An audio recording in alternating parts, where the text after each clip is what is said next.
Bonjour, Vincent Servet, technicien d'expérimentation au Centre Wallon de recherche agronomique. Je vais vous faire visiter la porcherie expérimentale dans laquelle sont élevés 105 truies de race Landrace. Ces truies sont croisées avec des vers à piétrins pour produire 2500 porcelets annuellement, c'était les chiffres de 2018. Ces 2500 porcelets sont utilisés ici pour réaliser des essais soit que nous menons nous-mêmes ou bien en collaboration avec d'autres organismes tels les universités de Liège, à la faculté de médecine vétérinaire, l'agrobiotech, ULG Agrobiotech ici à Gembloux, ou bien avec des organismes comme l'AOE secteur porcin, avec le CER de Marlois, et d'autres firmes d'alimentation et de matières premières. Les truies donc, sont rassemblées en 4 bandes qui mettent bas toutes les 5 semaines. Donc, elles sont sevrées, on sèvre les porcelets à 4 semaines d'âge. Donc nous avons ainsi, nous travaillons en tout plein tout vide dans les salles pour assurer un niveau sanitaire optimal. Ici, nous sommes indemnes de SDRP, qui est la maladie des oreilles bleues, comme certains la connaissent également, ou le PRRS. Donc nous tenons à maintenir ce statut, bien sûr en mettant en place toute une série de stratégies. Une bande sur deux, donc nous avons 4 bandes, la moitié des bandes est utilisée pour faire le testage de vers à piétrins, donc avec l'AOE. Pour cela, donc, nous inséminons les truies avec 5, 6, 7 vers différents, des doses qui nous sont fournies par l'AOE, et nous faisons alors le travail jusqu'au sevrage, jusqu'au post-sevrage, la sortie du post-sevrage, donc de suivi des portes de mise bas, des inséminations d'abord, des mises bas, toute la partie allaitement, lactation, pour ensuite livrer des porcelets de 25 kg qui seront alors engraissés à Cérexeux, donc dans leur centre de testage. Nous faisons aussi l'auto-renouvellement, donc les truies, il n'y a aucun animal qui rentre dans la ferme, justement pour une des raisons pour maintenir le SDRP. Et en même temps, nous sommes autonomes et maîtres de notre génétique. Pour cela, nous inséminons une partie des truies avec du Landrace, donc des porcelets que nous élevons ensuite jusqu'à la maturité pour qu'elles soient alors inséminées et qu'elles remplacent les truies de réforme. Donc maintenant, suivez-moi, nous allons rentrer dans les bâtiments. Nous allons commencer notre visite pour des règles de biosécurité par la maternité. Donc elle est composée de 3 salles de 9 places chacune, ce qui représente 27 places. Les truies rentrent en maternité une semaine avant la mise bas pour qu'elles s'adaptent au bruit, à la température qui est plus élevée, aux automates qui distribuent l'aliment. Les truies ensuite donc mettent bas le mercredi, jeudi et vendredi principalement, il y en a déjà peut-être un peu plus tôt, mais principalement ces 3 jours-là. Nous aimons avoir des naissances groupées, donc on provoque les dernières truies pour qu'elles mettent bas au plus tard le vendredi. Ainsi nous pouvons réaliser des adoptions et équilibrer ainsi le niché. Nous nous limitons à 14 porcelets par truie parce qu'elles ont minimum 14 mamelles. La semaine de la mise bas, les truies resteront fermées dans leur cage. Elles y restent pour éviter les écrasements des porcelets les premiers jours de vie, qui sont les plus vulnérables. Ensuite, nous ouvrons les barrières et elles ont accès à une aire d'exercice qui sert également de couloir de raclage. Dans le futur, il y a fort à parier que la majorité des loges de maternité seront avec liberté de mouvement. En ce qui concerne les soins au porcelet, à la mise bas, à la naissance, quand la truie a terminé, nous bouclons les porcelets avec la boucle sanitaire pour assurer la traçabilité des porcelets après les adoptions et pour tout le suivi aussi lors des essais et autres en maternité. Ensuite, à 4 jours, nous leur donnons du Bécox, un anticoccydien pour prévenir des diarrhées, aussi un oxyde de fer pour prévenir l'anémie, car la truie n'a pas assez de fer et donc après, à partir de 2-3 semaines d'âge, les porcelets risquent d'avoir une anémie. Et aussi nous castrons les porcelets après injection d'un analgésique pour prévenir la douleur. On peut voir ici un exemple de boucle sanitaire qui est à poser au plus tard au sevrage. On voit ici au-dessus un numéro de troupeau et ensuite un numéro d'ordre qui est utilisé principalement pour la gestion des stocks. Nous l'utilisons aussi comme numéro individuel pour la traçabilité des porcelets. La gestion de la température en maternité est une affaire de compromis. Il ne faut pas qu'il fasse trop chaud pour la truie, sinon elle n'a pas assez d'appétit. Si elle ne mange pas assez, elle ne produit pas assez de lait. Et donc voilà, les porcelets auront un peu faim. Et s'il fait trop froid, les porcelets, eux, n'auront pas assez chaud. Les calories utilisées pour se réchauffer ne sont pas des calories utilisées pour profiter, pour grandir. Donc on place un petit coin chaud avec une lampe chauffante pour les porcelets, on y assure environ 30 degrés et on chauffe l'ambiance à 24-25 degrés autour de la mise bas et on peut diminuer tout doucement pour en fin de maternité arriver à 23, 22, 23 degrés. Outre la température, pour favoriser un maximum d'appétit chez la truie, nous jouons sur la qualité de l'aliment. Donc nous avons équipé la maternité d'automates, les gestales, qui sont reliés aux ordinateurs. Donc on programme pour chaque truie une courbe d'alimentation. Au début, pour ne pas trop la saturer, et puis ensuite, les 14 derniers jours, elle peut manger à volonté. Le principe est de distribuer 4 périodes d'aliments sur 4 périodes de repas. Et la truie alors demande de l'aliment en fonction de son appétit. Dans les auges, il y a une pastille qui est reliée donc à un tube, donc c'est un électroaimant, et quand la truie a faim, elle l'agite et l'aliment frais tombe. Ainsi, elle a toujours de l'aliment de très bonne qualité. L'autre avantage des gestales est bien entendu pour les expérimentations de connaître la consommation des truies instantanément via l'ordinateur. En maternité, nous faisons de multiples essais. Actuellement, le projet L'apport Biota, nous avons pour la partie porcelet administré des probiotiques et prébiotiques dans la bouche de porcelet tous les jours et nous avons suivi leur performance au cours de la maternité, de la lactation, ainsi que au post-sevrage, jusqu'à la fin du post-sevrage. Pour cela, nous faisons des prélèvements, nous trayons les truies avec le colostrum, nous suivons les mises bas, nous prélevons des matières fécales, des porcelets, l'ingestion, etc. Outre Port Biota, nous avons fait d'autres essais comme Copropic, nous avons testé le marc de pomme administré aux truies, ou bien d'autres essais avec des levures, ou bien du calcium et autres. Et en quelques chiffres, les porcelets naissent à un poids moyen de 1,3 kg. Ils sont sevrés vers 7,5 kg, ce qui fait une croissance quand même pas mal en un mois de temps, en 28 jours. Maintenant est donc le sevrage. Après les 4 semaines, on va séparer les porcelets des truies. Les porcelets vont aller en post-sevrage et les truies dans le local d'insémination. Nous allons donc nous diriger maintenant vers le post-sevrage. Voici une première salle de post-sevrage que nous avons au CRA. Elle est composée de 12 loges de 12 places. Ces loges-ci sont composées de 3 zones. Une zone couverte là où il fait plus chaud, une zone chauffée, où les porcelets vont dormir. Une zone d'alimentation qui est légèrement paillée. Puis une zone de raclage où se situe l'abreuvoir. Donc les porcelets en allant boire gaspillent un petit peu d'eau et rendent la zone inconfortable, humide, ce qui favorise chez eux l'instinct d'aller y faire leur déjection. Nous avons ainsi le comportement des cochons, donc où il y a ces 3 zones-là. On retrouvera ces 3 zones également en engraissement par la suite. Donc les porcelets rentrent à un poids d'environ 7 kg et ressortent après 5 semaines à un poids moyen de 25 kg. Nous sommes ici dans une période où le post-sevrage est presque vide. Nous avons juste quelques porcelets, ce sont des jeunes truies de renouvellement là, qui ont été sevrés. Le reste de la loge, de la salle n'a pas encore été nettoyé de la bande précédente. Nous avons également une seconde salle que nous ne verrons pas. Je n'ai pas eu l'occasion de la filmer, où nous avons aussi des niches du même genre. Donc au sevrage, les porcelets viennent ici et les truies, elles, vont à local d'insémination.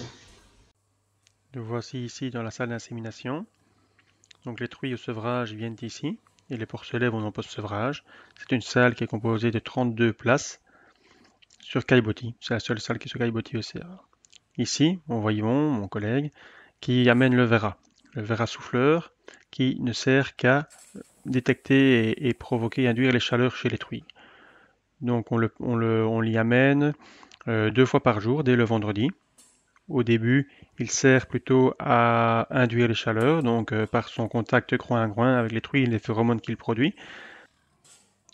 Donc les truies viennent automatiquement en chaleur, donc 4 à 5 jours après le sevrage, dû notamment à la fin de l'anustrus de lactation, où le cycle de la truie est bloqué pendant qu'elle produit du lait. Là, on le sait par les porcelets, donc la lactation s'arrête. Ça couplé notamment à un stress parce que voilà, on les change de local. Elles sont un jour à jeun pour couper la lactation justement. Donc il y a en plus le verra qui vient. Vous voyez au-dessus des murs, au-dessus les murs, au-dessus de la tête des truies, il y a des lampes qui sont programmées pour éclairer 18 heures par jour. Avec une lumière qui va jusqu'à 300 lux en lumière du jour. C'est aussi une grande quantité de lumière qui fait venir la chaleur. On voit Yvon ici qui teste la chaleur des truies. Nous sommes le mercredi, donc normalement c'est la fin des chaleurs. Et ici il y avait 3 truies qui restaient à inséminer une seconde fois. On voit que avec la pince entre guillemets, le support pour les poches d'insémination qu'on place sur les flancs de la truie, qu'elle n'est pas justement immobile et que donc même au chevauchement du verral, au chevauchement de l'éleveur, elles ne sont pas immobiles. Donc elles ne sont plus vraiment en chaleur pour la première insémination en tout cas. Sur les 32 truies inséminées, nous en sélectionnons les 3 meilleures qui seront, elles, inséminées en landrace et non pas en piétrin comme les autres. Landrace pour faire des truies de renouvellement qui vont donc remplacer les truies de réforme. Ces jeunes truies seront élevées chez nous jusqu'à 145 kg ou 250 jours pour être alors inséminées ici, dans le local d'insémination. Pourquoi inséminer? Tout d'abord parce que vous voyez le nombre, 32 truies, un seul verra ne suffira pas, donc il en faut plusieurs verras, donc avec les risques que ça incombe. Ici, en plus, les verras, ils vont saillir plusieurs truies, donc ils vont transmettre des maladies, ils risquent de transmettre des maladies comme des métrites et autres. En plus, un verra, si à un moment donné il est stérile, on n'a pas de contrôle, en série naturelle, on n'a pas de contrôle de la qualité du sperme. Et l'insémination permet d'avoir un meilleur choix des verras, donc améliorer une meilleure génétique disponible. Donc, lorsqu'on fait passer le verra devant les truies, donc à partir du dimanche matin, on détecte également à ce moment-là la chaleur, la venue en chaleur de la truie. Donc on le voit au comportement de la truie. Si elle reste bien immobile, donc au chevauchement, immobile, donc tout cela testé en appuyant sur le dos de la truie. Si elle ne bouge pas, on peut l'inséminer une première fois 12 heures après cette détection. Et ensuite, on l'insémine une seconde fois 12 heures encore après la première insémination. Donc ainsi, il y a généralement 2 inséminations. On travaille avec des doses fraîches, donc des petites pochettes de 80 à 100 ml qui sont conservées alors à 17 degrés. Elles peuvent être conservées 3 à 5 jours. Donc ce sont des frigos donc vraiment conçus pour cela, programmés à 17 degrés. Donc ces pochettes-là sont faites à partir des éjaculats des verras en centre d'insémination et sont alors dilués pour plusieurs truies. On voit ici une sonde d'insémination composée d'un tube avec une extrémité en mousse.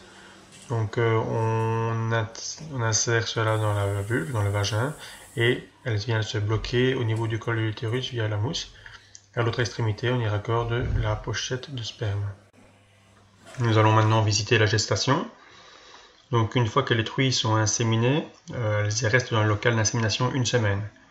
Ensuite, elles sont libérées, lâchées dans les loges de truies en groupe, où il y a 3 loges, mais qu'on peut composer un peu comme l'on souhaite, pour n'en faire qu'une grande ou bien 2 loges, enfin là c'est assez modulable.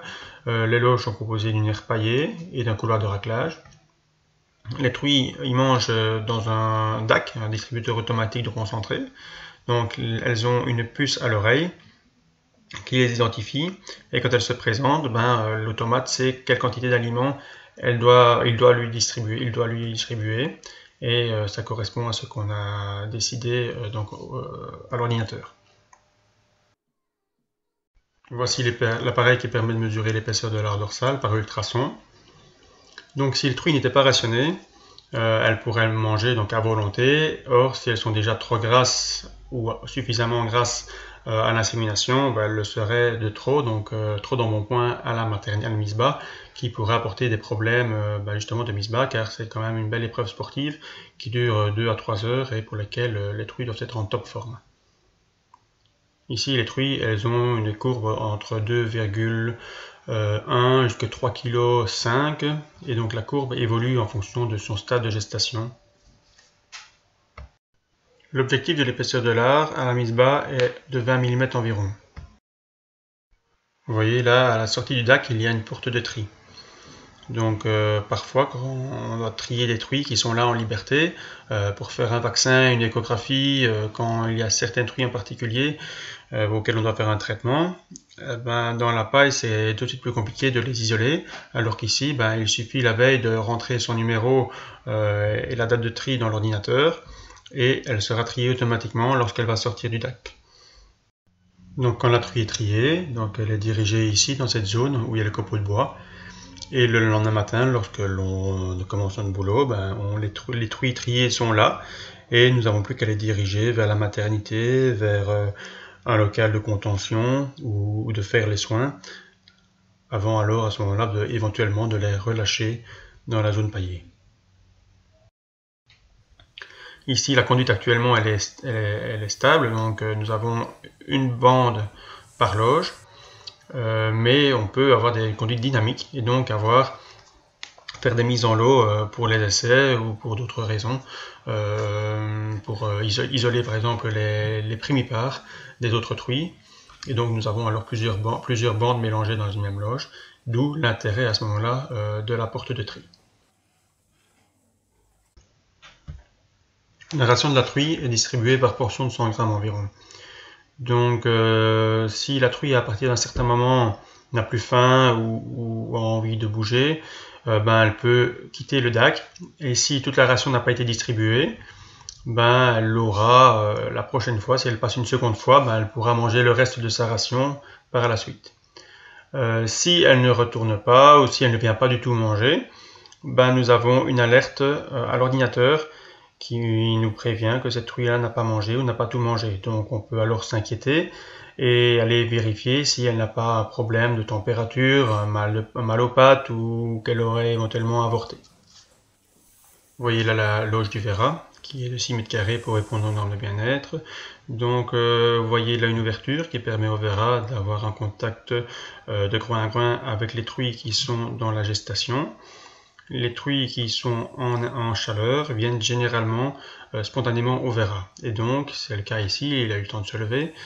Les truies qui sont en chaleur viennent près du Vera via cette ouverture-là. Et il y a un capteur qui permet de mesurer via leur puce électronique la durée et la fréquence de présence des truies près du Vera.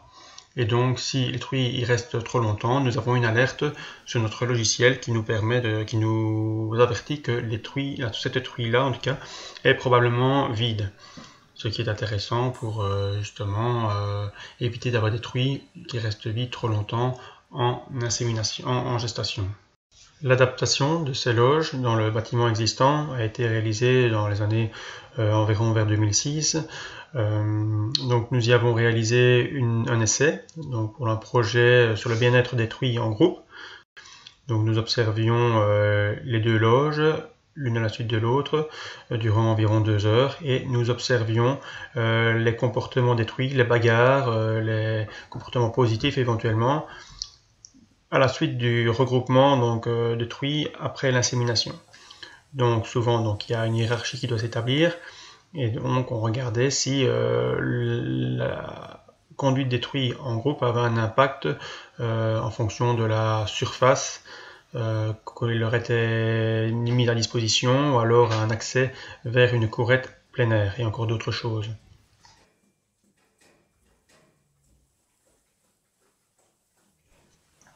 Actuellement, nous avons un essai qui est mené dans la gestation, où nous distribuons deux symbiotiques différents, donc à 2 lots différents, que l'on compare avec un contrôle, un lot contrôle.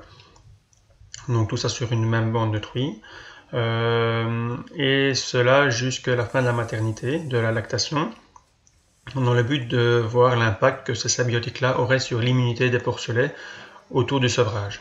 Au moment du sevrage, après le sevrage, car c'est le moment délicat où justement les éleveurs utilisaient couramment des antibiotiques pour éviter les risques de diarrhée et donc l'amaigrissement des porcelets.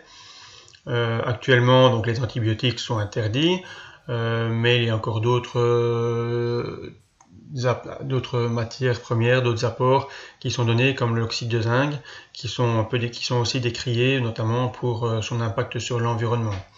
Donc des alternatives sont en cours d'étude actuellement, et donc celle-ci en est une. Donc la gestation dure 3 mois, 3 semaines et 3 jours. C'est facile à retenir, ça représente 115 jours. Donc une semaine avant donc la fin, le terme de gestation, les truies vont en maternité, comme je l'ai déjà dit. Et donc une semaine donc avant la sortie de la gestation, nous faisons 2 traitements. Donc une injection de néocolipor, qui est un vaccin contre la diarrhée des porcelets, à 1 semaine de vie, et un vermifuge de l'ivermectine pour que les truies soient déparasitées avant leur entrée en maternité. Les truies sont réformées en moyenne après le 5e cycle. Il arrive qu'elles le soient plus tôt ou plus tard si ce sont des bonnes truies.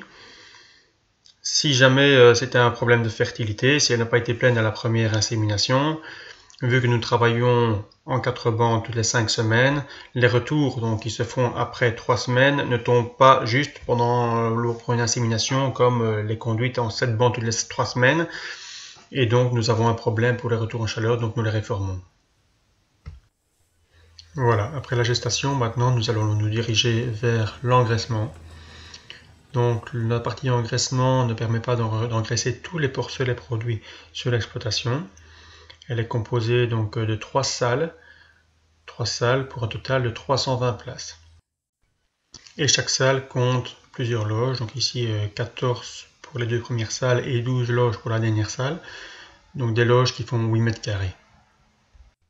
Donc les restes des animaux produits, des porcelets produits, sont soit vendus aux marchands pour être engraissés dans notre ferme, soit engraissés alors donc dans le centre de testage de Serrexeux pour l'AWE, pour le testage des verras.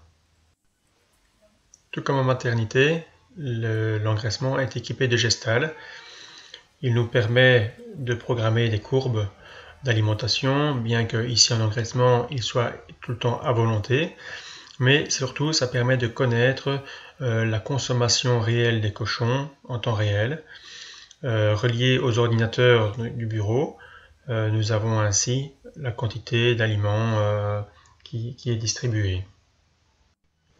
Donc les porcs, en quittant le post-sevrage, arrivent ici vers 25 kg.